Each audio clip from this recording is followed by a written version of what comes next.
palavra do Senhor que eu gostaria de compartilhar está lá em 2 Samuel, capítulo 6. Vamos ler, para começar, versículo 1 até o versículo 5. Depois a gente vai ler um pouquinho mais. Amém? 2 Samuel, capítulo 6, a partir do versículo 1. Que diz assim: De novo, Davi reuniu os melhores guerreiros de Israel, 30.000 ao todo. Ele e todos que o acompanhavam partiram para Baalá, em Judá, para buscar a arca de Deus, a arca sobre a qual é invocado o nome do Senhor dos Exércitos, que tem o seu trono entre os querubins acima dela. Puseram a arca de Deus num carroção novo e levaram da casa de Abinadab, na colina. Uzá e Aiô, filhos de Abinadab, conduziam o carroção com a arca de Deus. Aiô andava na frente dela. Davi e todos os israelitas iam cantando e dançando perante ao Senhor, ao som de todo tipo de instrumentos de pinho, harpas, liras, tamborins, chocalhos e símbolos. Amém? Esse primeiro trecho que a gente leu é a história do rei Davi saindo para buscar a arca da presença de Deus. É muito conhecido.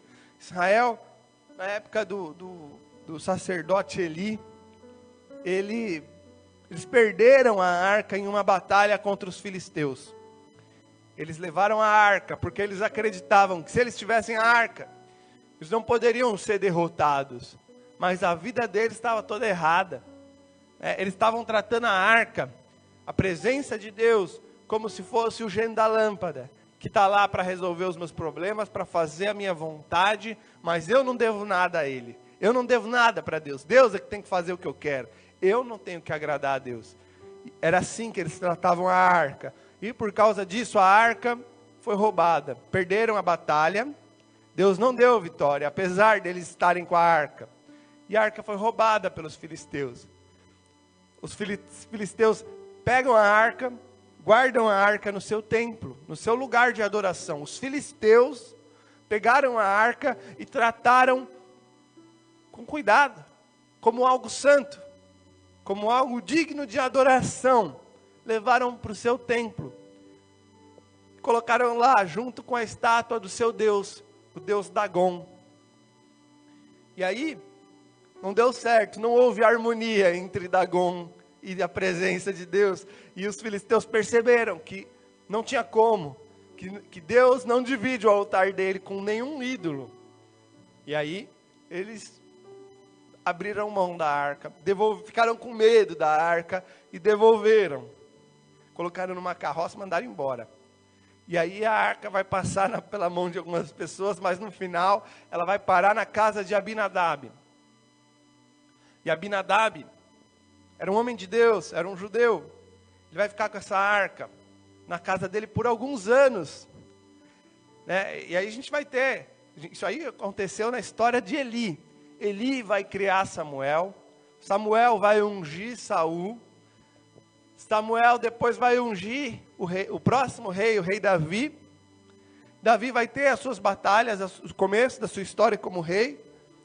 E de repente Davi vai se lembrar da arca da presença de Deus. Ele vai se lembrar, meu Deus, quanto tempo a arca não está mais na cidade de Deus, não está mais no lugar onde ela deveria estar, no lugar de adoração. Ela está lá na casa de Abinadab. Ela está ainda sob o poder do povo de Deus, mas ela não está no lugar de adoração, ela está fora do lugar. Então eu preciso levá-la para o lugar certo. Davi se lembrou, junta o exército, junta muitas pessoas, e eles vão, cheios de alegria, trazer a presença de Deus de volta para o lugar, onde ela já esteve, onde ela deveria estar. E o que eu queria falar para você? Muitas vezes nós nos esquecemos de como é bom estar na presença de Deus, de como é bom ser cheio do Espírito Santo de Deus, ser tocado pela glória de Deus, durante o louvor, durante uma oração, como é maravilhoso essa experiência. Eu e a minha esposa, a gente tem ainda talvez um testemunho a mais. Durante o tempo de pandemia, quando aquilo se agravou, nós respeitamos, assim, eu não conheço uma pessoa que tenha tomado mais cuidado que a gente durante a pandemia. Eu não conheço. Meu trabalho, meus amigos, em nenhum lugar eu vi uma pessoa que fez ali os cuidados, os direcionamentos como a gente. E aí nós tínhamos essa preocupação, e a nossa vida com Deus? Então eu fiz culto online com a irmã da Sayuri, que mora no Japão, a irmã Yurika. Yurika, gente, o nome dela. A gente fez culto com a minha mãe, minhas tias, minhas irmãs. A gente fez culto até com meu pai, né? A gente fez apresentação de bebê, a gente fez casamento, tudo online. A gente fez um monte de coisa, né? E eu, minha esposa, a gente orava todo dia, né? Fazia culto com a nossa filha. A gente, assim, teve uma preocupação de não perder, né, a presença de Deus, né? Porque a gente não estava vindo. E aí, o que aconteceu, né? Para mim estava tudo bem, para mim nós estávamos com uma vida boa, abençoada, a gente estava lendo a Bíblia, meditando na palavra, e, gente, era muito bom, a gente viveu milagres, viveu coisas incríveis nesse tempo. Mas aí um dia a gente falou, não, a gente tem que conversar lá com o apóstolo Ademir, vamos conversar com ele, né? Porque isso aconteceu no momento nosso de, um pouco depois que a gente saiu da igreja, que a gente ficou muito tempo, a gente estava começando a vir para cá, mas a gente não tinha se declarado membro, nem nada do tipo. Então, na pandemia, a gente parou de vir para cá, e aí a gente tem que conversar com ele para falar que a gente é dali, né? Agora que está abaixando um pouco a pandemia, as coisas estão acalmando, vamos lá conversar com ele. A gente veio, e ele falou, posso orar por vocês? E aí ele orou. Isso aí já tinha rolado já mais de um ano de pandemia. E aí na hora que ele orou por nós, eu senti a presença de Deus tão forte. Senti uma coisa tão forte que eu tinha me esquecido já. Assim, na minha casa a gente orava, a gente buscava a presença de Deus, a gente, né, intercedia, a gente fazia um monte de coisa, mas eu lembrei que tinha muito mais, que tem um nível de profundidade, né? Tem níveis de profundidade do rio de Deus, e que eu não estava, que tinha mais lugares mais fundos, e que eu tinha me esquecido. Às vezes nós nos esquecemos, né? Nós nos esquecemos que tem mais, nós nos esquecemos, né, das experiências, de tudo que a gente viveu com Deus, né? E eu tenho tentado trazer a memória, assim como Jeremias diz, né? Jeremias, diante da sua nação destruída, ele diz, eu tento trazer à minha memória aquilo que me dá esperança. E aí nós temos que tentar trazer à nossa memória tudo que Deus faz na nossa vida, né? Às vezes não é uma coisa natural, tem que se esforçar para lembrar de quantas coisas boas Deus faz, quantos livramentos, quantas bênçãos o Senhor faz na nossa vida. E Davi se lembrou, e ele foi buscar a presença de Deus, foi buscar, né? Ele sabia que aquilo era importante, que aquilo era precioso, né? E quando eu penso também nisso de lembrar, eu lembro de Apocalipse 2, versículo 3. Se puder colocar aí, sabe? Só para eu não sair do meu aqui, senão que eu vou ler mais aqui depois.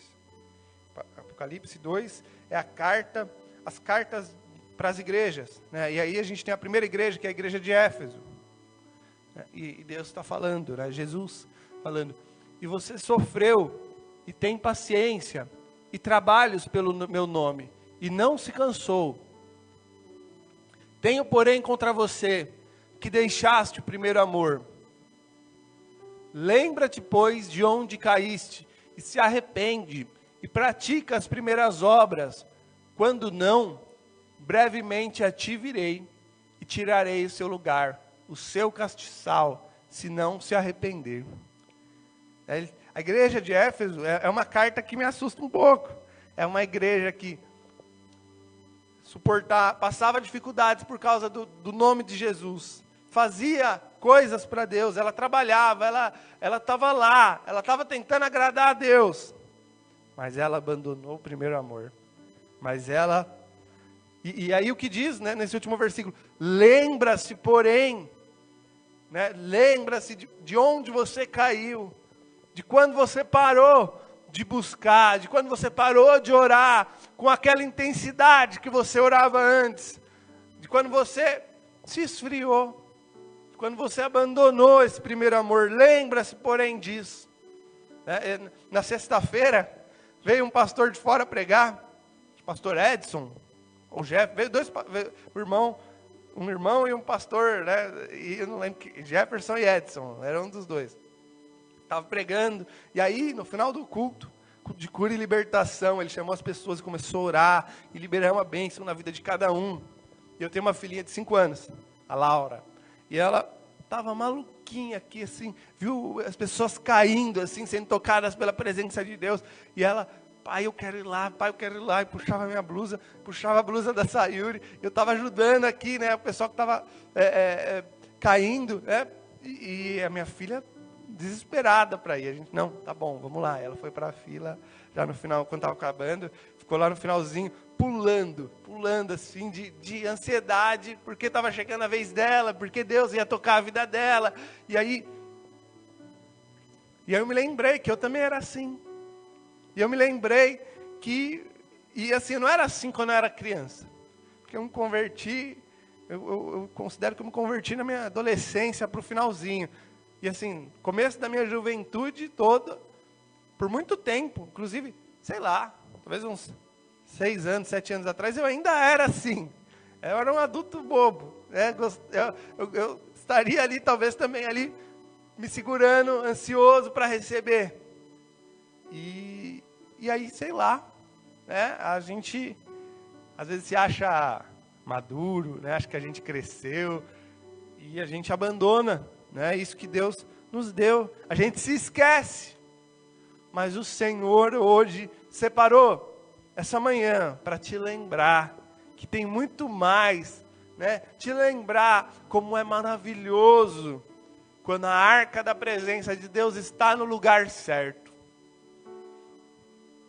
E aí a gente vai continuar essa história. Então, os adoradores estavam lá tocando os instrumentos. Davi levou soldados para proteger a arca. Levou pessoas importantes. E os filhos de Abinadab, aqueles que tinham crescido com a arca na sua casa, estavam levando a arca, né? Aiô na frente, conduzindo a carroça e os bois. E Uzá do lado de trás, né? Levando a arca, também na carroça. E a gente vai ler agora o versículo 6, capítulo 6, versículo 6 até o 10. E segunda Samuel 6. Quando chegaram à eira de Nacon, Uzá esticou o braço e segurou a arca de Deus, porque os bois haviam tropeçado. A ira do Senhor acendeu-se contra Uzá por seu ato de irreverência. Por isso Deus o feriu e morreu ali mesmo, ao lado da arca de Deus. Davi ficou contrariado porque o Senhor em sua ira havia fulminado Uzá. Até hoje aquele lugar é chamado Pérez Uzá. Naquele dia, Davi teve medo do Senhor e se perguntou: como eu vou conseguir levar a arca de Deus? Por isso, ele desistiu de levar a arca de Deus para a cidade de Davi. Em vez disso, deixou na casa de Obed-edom, de Gate. A arca do Senhor ficou na casa dele por 3 meses, e o Senhor o abençoou, e a toda a sua família. Amém? Então, o que nós temos aqui? Uzá, esse personagem, né? Que por muito tempo eu olhava para Uzá, e era o coitado do Uzá, o azarado do Uzá, né? O infeliz, né? Estava lá na eira de Nacon. Eu nunca fui atrás, de fato, de um dicionário para ver o significado, mas eu já ouvi dizer que quer dizer a planície onde ninguém tropeça. E na planície onde ninguém tropeça, os bois tropeçaram. E aí, quando os bois tropeçaram, Uzá, talvez cheio de boas intenções, preocupado com a arca da presença de Deus, colocou a mão quando ele colocou a mão na arca, para que a arca não caísse, para que aquele momento de alegria, de adoração de todo o povo, para que aquele momento não acabasse, ele colocou a mão e morreu. E por muito tempo eu sempre pensei, coitado dele, estava cheio de boa intenção, por que Deus fez isso? E meu irmão, Uzá sabia o jeito certo de levar a arca. O povo judeu, eles têm um ensino, principalmente do Torá, das leis, de como as coisas devem ser feitas. Eles sabem quem pode levar a arca, é uma família específica. Ela não deve ser levada numa carroça, ela deve ser levada sobre os ombros. E eles estavam ali, talvez, fazendo uma festa para Deus. Mas Deus não estava se alegrando daquela festa. Deus queria encerrar aquela festa. E é por isso que os bois tropeçaram. A ira de Deus estava se acendendo contra todos ali. E ele queria parar. Ele falou, não, para fazer isso é melhor não fazer nada. Deixa a arca onde está. Às vezes nós nos corrompemos, nós nos confundimos e pensamos que os meios justificam os fins. Inclusive, eu já chamei pessoas aqui para a igreja e falava assim, não, meu irmão, meu amigo, meu colega do trabalho, vem aqui, vamos lá, só para você cantar para Deus, para você, não precisa mudar nada na sua vida se você não quiser, vamos lá. E aí a pessoa ia e continuava com uma vida errada. E eu sempre pensei, não, mas a palavra de Deus vai transformar, não preciso forçar nada e tal. E muitas vezes nós incentivamos as pessoas a fazer como os filisteus fizeram. Não, tudo bem. Você não precisa abrir mão de Dagon. Mas deixa lá também a arca de Deus. Não, você não precisa levar a arca de Deus pagando o preço que está lá, na Bíblia. Não, você leva ela do jeito que dá, vai levando, né? A gente, às vezes, nós damos a ideia da carroça. Não, leva de um jeito que for mais fácil para você, mas leva, porque é uma coisa muito boa. Meu irmão, Deus não pensa dessa maneira. Existe um jeito certo para fazer as coisas. Deus não se vende, Deus não abre mão dos seus princípios. Existem regras inegociáveis para Deus. E usar, talvez, eu fico imaginando Uzá e Aiô, os dois filhos de Abinadab. Essa arca ficou anos na casa dele. Era quase como se fosse um móvel ali. Tinha o armário, do lado do armário tinha a arca. Eles cresceram ali. Talvez brincavam de esconde-esconde ali, escondia do lado da arca. Para eles, aquela arca não era uma coisa terrível. Não havia temor da parte deles. E, meu irmão, nós estamos num tempo de graça. Deus é amor. Mas isso não muda. Temor é o princípio da sabedoria. Temor ao Senhor ainda é uma coisa importante que o cristão deve ter. E assim, Uzá e Aiô não tiveram esse temor. E no seu ato, por mais que houvesse boa vontade, Deus estava querendo parar aquele momento, encerrar. E eles não queriam encerrar. Não, se a arca cair vai ser chato, o pessoal vai ficar sem graça. Eu não quero que esse momento pare. Tentaram ir contra a vontade de Deus. Uzá tentou ir contra a vontade de Deus. E esse ato, foi seu último ato. Então, meu irmão, que essa palavra, não possa te lembrar. Não sei como você está tentando levar a sua vida de cristão. Existem coisas que o Senhor não abre mão. O Senhor não divide o seu altar com ninguém. O Senhor não divide a sua glória com ninguém. E aí, da mesma maneira que Davi bateu na porta de Abinadab, com um monte de gente em festa, falou assim, ô Abinadab, me dá a arca. Seus filhos vão levar a arca até a cidade de Davi, e eles foram com muita festa. Agora o rei Davi bate na porta de outra pessoa. Bate na porta de um tal de Obed-Edom. E agora não estão mais em festa. Agora todo mundo está meio chateado. E eles deixam a arca lá. A arca que acabou de matar um homem. Obed-edom, a Bíblia não fala tanto dele. É resumido aqui essa parte. Mas a gente vê que Obed-edom foi abençoado nesse tempo. Ele recebeu a arca que matou um homem, porque tocou nela. Então, ele já tinha um motivo a mais para ter temor, para não tratar como Abinadab, a família dele talvez tenham tratado. E a gente vê que em poucos meses que a arca ficou na casa de Obed-edom, Obed-edom foi muito abençoado. A arca ficou por anos na casa de Abinadab, por anos, e a Bíblia não fala nada, ficou lá, só ficou. Agora meses na casa de Obed-edom, e Obed-edom foi muito abençoado. Inclusive, depois Davi vai buscar a arca e leva embora, leva para a cidade de Davi. Quando ele fica sabendo que Obed-edom está sendo abençoado, Davi fala, não, então vamos. Ele se lembra mais uma vez e leva, e dessa vez do jeito certo. E aí, o que a gente vai ler depois sobre as pessoas que cuidavam da arca? Obed-edom está lá, o nome dele está lá, ele não abriu mão.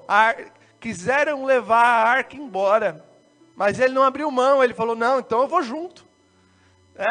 A presença de Deus, às vezes ela vem, ela nos alcança onde nós estamos, mas depois ela quer nos levar para outros lugares. E aí, às vezes a gente não, eu estou confortável aqui, e aceita ficar sem ela. Ou, se você percebeu, se você entendeu, Obed-edom poderia ter ficado aliviado quando o rei Davi foi levar embora. Nossa, essa arca que matou lá o tal do Uzá, finalmente levaram embora, porque eu tinha medo dos meus filhos botar a mão ali e de repente morrer. Não, ele não teve esse medo, ele foi atrás, ele percebeu que apesar de ser algo temível, era muito bom estar perto, era muito bom ter essa arca na vida dele. E quando eu penso nessa comparação de Abinadab, que a arca estava lá e não fez diferença, e Obed-edom, que em poucos meses foi muito abençoado, eu me lembro também da mulher do fluxo de sangue. É uma mulher, tinha uma doença e foi curada por Jesus. Eu gosto desse milagre porque ela roubou esse milagre. Não foi um milagre que Jesus foi lá e eu libero sobre a sua vida e tal. Não, ela foi lá, ela profetizou na vida dela. Nós estamos no ministério profético, muitas pessoas vêm aqui para receber uma profecia. Ela mesma profetizou na vida dela. Ela não era uma profetisa, uma sacerdotisa, não era nada. Era uma mulher normal. Mas ela profetizou na vida dela um milagre. E ela foi lá, tocou em Jesus e recebeu o milagre. Só que nesse momento, quando Jesus fala, peraí, alguém me tocou, alguém roubou um milagre aqui. Estava lá, tipo uma 25 de março ali, e uma mãozinha roubou um milagre. E aí Jesus, alguém me tocou. E aí os discípulos, todo mundo está te tocando. Só que nem todo mundo estava recebendo milagre. E quando eu penso nisso, é quase como se fosse um monte de Abinadab, e veio lá um Obed-edom, e tocou de um jeito diferente. Às vezes, nós tocamos em Jesus, recebemos um milagre, passamos a segui-lo. E agora nós tocamos Jesus todos os dias. Só que nós não somos mais a pessoa que vive milagre, apesar de ainda precisarmos de milagres. Nós nos acostumamos a tocar em Jesus, nós acostumamos a ter a arca do Senhor perto da gente, e não temos os milagres, não faz mais diferença na nossa vida.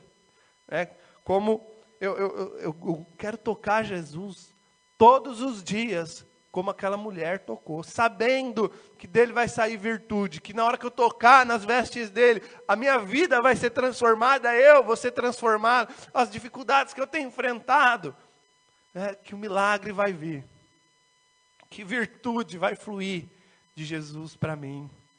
Nós temos que ter esse coração, não só em um dia, não só no primeiro toque, mas todos os dias, que a arca esteja no nosso coração, que a arca esteja no templo do nosso coração,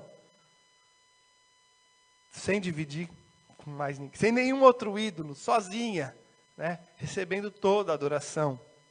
E também, não como esteve na casa de Abinadab, mas como esteve na casa de Obed-edom. E aí, para concluir, eu gostaria de trazer uma reflexão, para todos nós, como nós temos tratado a arca. Nós vimos aqui algumas pessoas, nós vimos, inclusive, o rei Davi, os filisteus, no começo da história, o sacerdote Eli, que achou que era uma lâmpada mágica, que achou que era uma relíquia mágica, que se estivesse com eles, tudo ia dar certo, mas que eles não tinham nada para fazer, que não exigia nada da parte deles, como usar, que sabia o jeito certo, mas estava no seu momento de glória, preferiu ficar lá em cima da carroça, todo mundo cantando em volta, tendo seu momento de fama. Ou como Obed-edom, que recebeu a arca, não falaram, olha que coisa linda, fica aqui, é maravilhoso. Não, isso aqui é terrível. Davi estava com medo, isso aqui é terrível demais, eu não quero mais levar esse negócio. Então, não teve uma propaganda. Às vezes a gente se preocupa tanto com propaganda para evangelizar os outros, a gente quer falar, não, é muito bom, é maravilhoso, vem. Obed-edom não teve nada disso. Não, é terrível, fica aí com você. E às vezes a gente está incentivando as pessoas a levar a arca do jeito errado, quando a gente tenta fazer propaganda. Então, cuidado, meu irmão. Cuidado como você tem vendido o evangelho, como você tem vendido o cristianismo, como você tem propagado essas boas notícias. Porque são boas notícias, apesar de tudo. Mas não tem um preço, tem uma cruz, existe sacrifício, existe renúncia. Deus quer ser o dono da nossa vida. Quer ser... como se ele tivesse um guarda-chuva, para nos proteger. Dentro desse guarda-chuva tem bênçãos, tem proteção, é maravilhoso. Mas dentro desse guarda-chuva também não tem muitas coisas que nosso coração deseja. E aí nós temos que fazer uma escolha. Você quer a presença? Você quer ficar debaixo desse guarda-chuva? É muito bom, mas tem um preço. Amém? Nós vamos fazer uma oração agora. Abra seu coração. Você pudesse colocar em pé. Você quer colocar um louvorzinho baixinho, sabe? Nós vamos orar. Tá? Não, é o momento de você colocar para Deus. Eu vou orar aqui, meu irmão. Eu vou orar por vocês, por cada um que está acompanhando através das plataformas, por quem está aqui. Mas eu também vou orar por mim. Porque nós precisamos nos lembrar de quem Deus é. Nós precisamos desejar. Nós não podemos tratar como qualquer coisa. Aleluia. Se quiser ser um dos louvores que tocou, sabe? Pode ser. Aleluia. Espírito Santo de Deus. Oh, muito obrigado, Senhor, pela sua palavra. Muito obrigado, Senhor, porque o Senhor nos lembra das coisas que são importantes, Pai. Deus, nos perdoa, Senhor, se nós abandonamos o primeiro amor. Nos perdoa, Senhor, oh Deus, por como nós temos tratado, Senhor, a sua presença. Nos perdoa, Senhor, se nós temos feito a sua presença dividir o altar com algum outro ídolo. Nos perdoa, Senhor, se nós temos carregado essa presença de uma maneira indigna, de uma maneira que não tenha agradado ao seu nome, Senhor. Oh, Deus, nos perdoa, Pai. Nos perdoa, Senhor, tem misericórdia de nós. Oh, radarabashore, canteredere, baladashore, cai. Espírito Santo de Deus. Nós abrimos o nosso coração para o Senhor nessa manhã. Nós abrimos o nosso coração para essa presença. Nos ensina, Senhor, como viver com essa presença. Nos ensina a carregar essa presença, Senhor, com todo temor, com todo zelo. Oh Deus, em nome de Jesus, Pai. Oh, recante derebaixo de cai. Alcança, Senhor, cada um dos meus irmãos. Cada um que for alcançado por essa palavra, em nome de Jesus, Senhor, que sejamos uma geração que leva essa presença, oh Deus, com todo temor, Pai. Oh Deus, não queremos prostituir o Evangelho, não queremos corromper, Pai. Oh Senhor, em nome de Jesus, não queremos nos acostumar a viver sem a Sua presença. Queremos trazer a Sua presença até o lugar aonde ela deve estar. Queremos fazer do jeito certo, Senhor.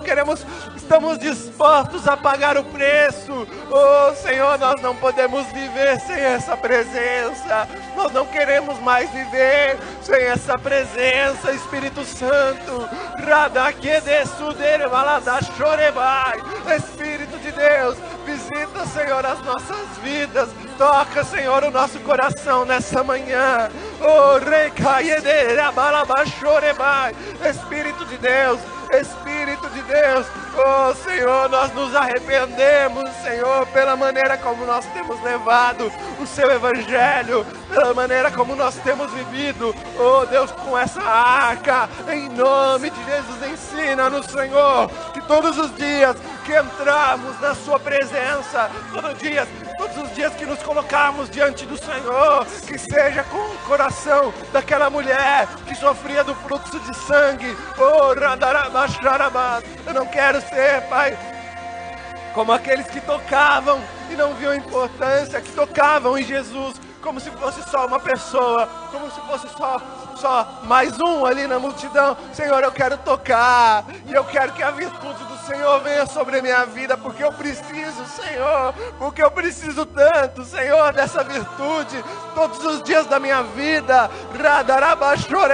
Escreve, Senhor, essa verdade, essa palavra nas tábuas do nosso coração. Senhor, ensina-nos a levar essa arca, esse Evangelho, com todo o temor, com todo o zelo que é necessário, em nome de Jesus. Em nome de Jesus nós cremos, nós sabemos que essa arca é algo precioso que o Senhor nos deu. Nós não abrimos mão, nós não queremos viver sem ela, em nome de Jesus, Senhor, mas nós não queremos encontrar atalhos, encontrar soluções inteligentes para fazer isso, Senhor, de uma maneira que te desagrade, de uma maneira que traga desonra para o Senhor, em nome de Jesus, Pai, em nome de Jesus, Senhor, nos ensina nessa noite, em nome de Jesus, Pai, aleluia.